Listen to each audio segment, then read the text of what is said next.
Is it humanly possible to make your friend your girlfriend? I'm Link, and I know the answer. Hey, it's Link's golden advice for single guys. Link, KingdomMac02 asks on YouTube, if possible, how do you get out of the friend zone?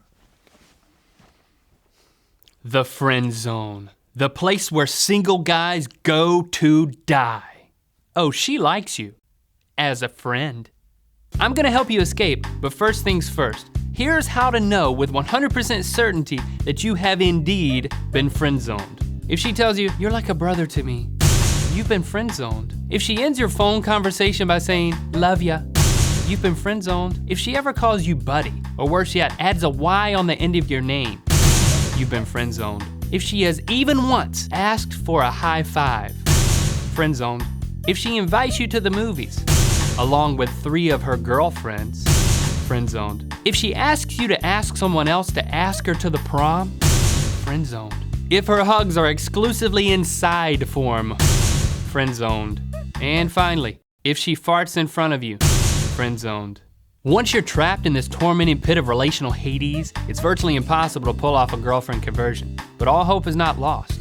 There is still one way to turn the tide. Fake your own death. Step 1, choose carefully your cause of death. You were nailed by a low-flying aircraft. You swallowed and choked on your harmonica.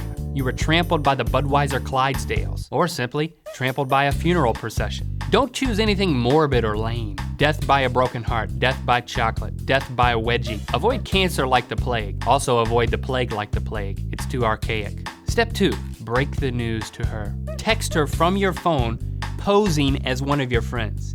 Use this script.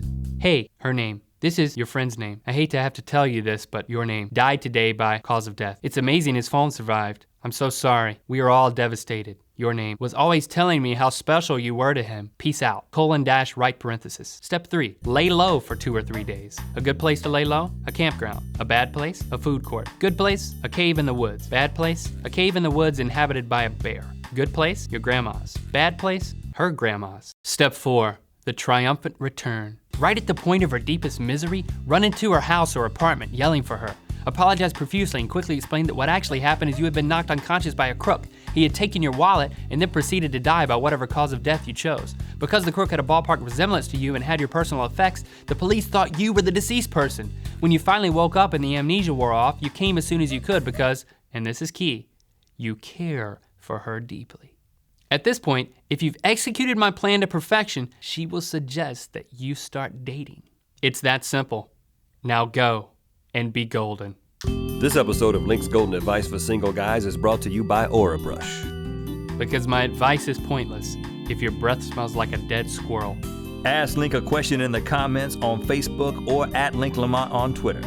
And you can win an iPad 2 and a pair of Mythical Shoes. Enter for a chance to win by commenting the tongue therapy video and subscribing to our sponsor's channel, Cure Bad Breath. Remember, following Link's advice doesn't guarantee becoming unsingleized. It just makes it much more likely.